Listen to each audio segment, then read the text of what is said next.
कहीं घोड़ी पे बैठने मार देते। और इस मुजफ्फरनगर की क्रांतिकारी धरती को तो कहना चाहता हूं, भाईचारा बनाने निकले, यहां का भाईचारा खराब करके एक पार्टी लंबे समय से सत्ता में बैठी है उत्तर प्रदेश और केंद्र में, भाईचारा बनाने निकले। आप चेक करा लो, पिछड़े दलित वर्ग की कोई ऐसी जाति नहीं मुसलमान की जो इस मंच पर ना हो या मेरे सामने ना हो।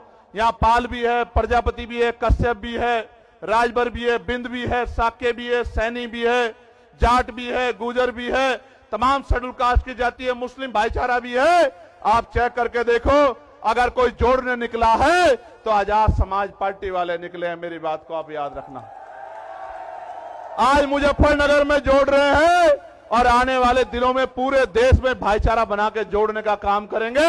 इस भाईचारे को टूटने नहीं देंगे, क्योंकि भाईचारे से नुकसान, टूटने से नुकसान हमारा हुआ और फायदा उनका हुआ। प्यारे साथियों, ठेकेदारी खत्म करके पक्की नौकरी दिलाने का काम करेंगे आजाद समाज पार्टी के लोग, अगर आप हिम्मत जुटाने का काम कर दोगे तो। काशीराम साहब कहते थे आरक्षण से लेंगे एसपी डीएम और वोट से लेंगे सीएम पीएम। बनाना चाहते हैं। आपको याद है मीरापुर का उपचुनाव, मैं मुजफ्फरनगर के लोगों का ऋणी हूं, कर्ज है मुजफ्फरनगर के लोगों का। 27 में सूद समेत उतारूंगा, मेरी बात को याद रखना। यही लगेंगे उद्योग धंधे, इसी तीनों मंडल में लगेंगे उद्योग धंधे, कंपनियां, फैक्ट्री, लाखों नौजवानों को रोजगार मिलने का काम होगा। मेरी बात को आप याद रखना। प्यारे साथियों, गौर से सुनो, नगीने का भी धन्यवाद है, बिजनौर का भी धन्यवाद है। उन्होंने भी मुझे ताकत देके आगे बढ़ाने का काम किया। उनका धन्यवाद होना चाहिए नहीं होना चाहिए बताओ? तो दोनों हाथ उठा के धन्यवाद करो उनका। प्यारे साथियों, मैं एक जानकारी आपको देना चाहता। एक अधिकारी ने मुझे फोन किया, कहा साहब हम आपकी सदस्यता छीन लेंगे कोर्ट के जरिए। क्या छीन लेंगे? मैंने उनसे कहा भाई ये सदस्यता आपकी दिलाई भी नहीं है, ये मेरे लोगों ने मुझे दी। अगर वो कह देंगे तो एक नहीं 1000 बार छोड़ दूंगा। वो आप आज कह दो कि भैया ये काम मत करो, घर बैठ जाओ, तो वचन दे कहता हूं कि वापस नहीं आऊंगा, घर जाके बैठ जाऊंगा। अगर आप आज कह दोगे, आप आज कह दो, लेकिन इनके कहे से सदस्यता छोड़ने वाला नहीं हूं।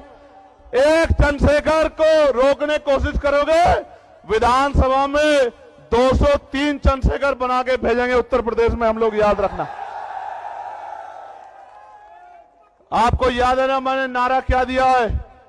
गांव गांव चलो, पांव पांव चलो, चलो बूथ की ओर, चलो डोर टू डोर। आप यहां आए हो, लेके क्या जा रहे हो?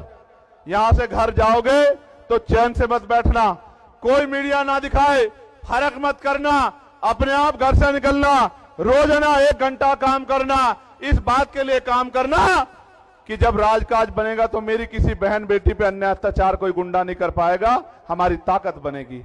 इसलिए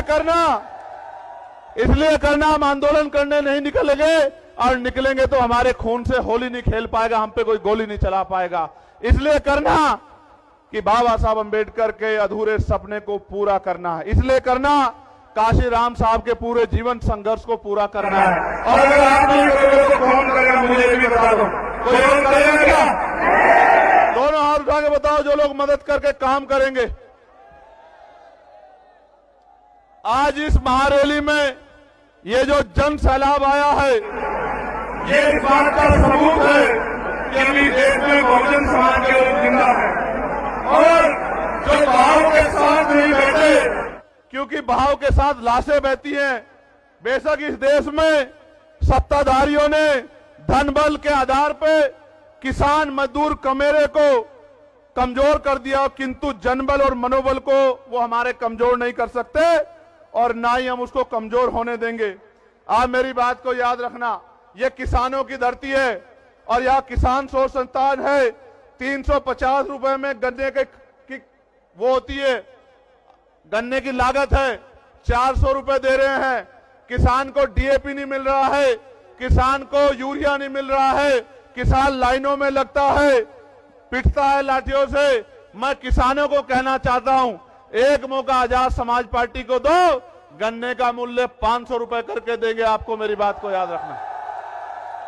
और ऐसे नहीं कह रहा हूं, डंके की चोट पे कह रहा हूं, हर साल गन्ने मूल्य में वृद्धि करेंगे, 1.5 गुना आपको पैसे देने का काम करेंगे, और 14 नहीं 9 दिन के अंदर आपके खातों में पहुंचाने का काम करेंगे। इस सरकार ने तो कहा था किसानों की आमदनी दोगुनी करेंगे, इस सरकार ने कहा था बिजली का बिल माफ कर देंगे, बिजली का बिल हाफ कर देंगे, किया क्या?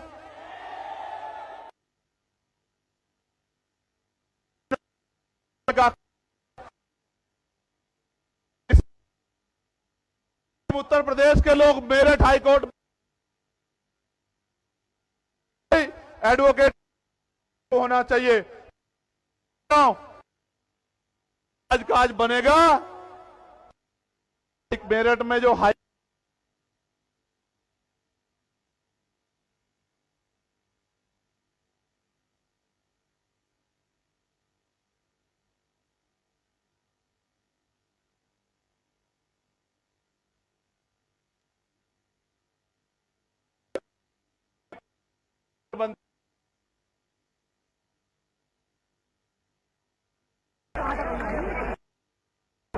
मेरे प्यारे साथियों, आप लोग स्वाभिमानी लोग हो ना? स्वाभिमानी लोग हो या नहीं हो बताओ?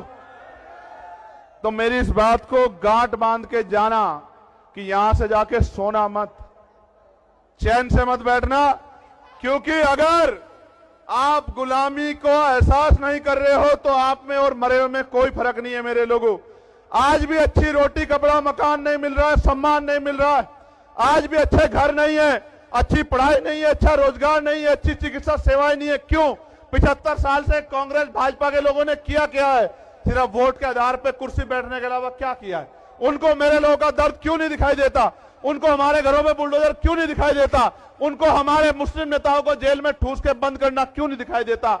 मैं इसलिए कह रहा हूं, उनको किसान नहीं दिखाई देता, नौजवान नहीं दिखाई देता, उनको दिखाई देता है तो सत्ता दिखाई देती है। आपको भी दिखना चाहिए तो आजाद समाज पार्टी का नीला झंडा दिखना चाहिए, उनका निशान दिखना चाहिए।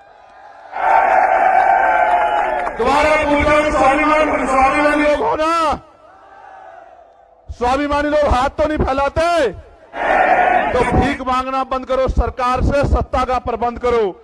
मांगने वाले हाथ मत रखो, सत्ता बना के देने वाले बनो।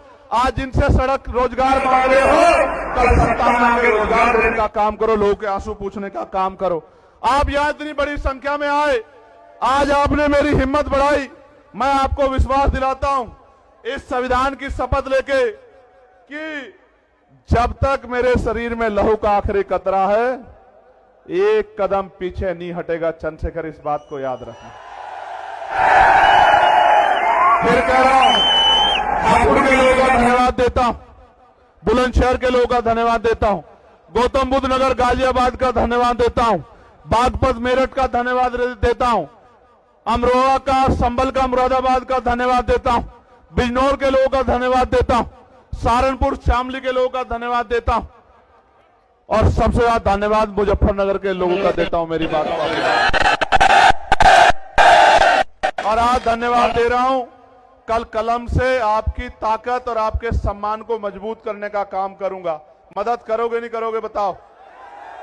ऐसे उठाओ दोनों और मुट्ठी बंद करो।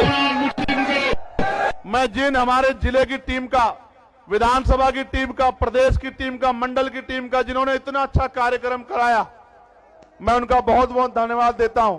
कल अखबार पढ़ना, आपकी खबर इतनी सी होगी और आपके विरोध में अगर 20 लोग कहीं खड़े होंगे तो उनकी खबर इतनी बड़ी होगी। क्यों? क्योंकि आपकी बढ़ती ताकत से सबके पैर उखड़े हुए हैं। मेरी बात को आप याद रखना। इसलिए मैं आपको बार बार कहता हूं, इधर उधर मत ध्यान देना, अपने लक्ष्य पर ध्यान देना। देगा सबका इलाज। ये जो बाबा जी घूम रहे थे ना, अभी कह रहे थे हिंदू राष्ट्र बनाना है,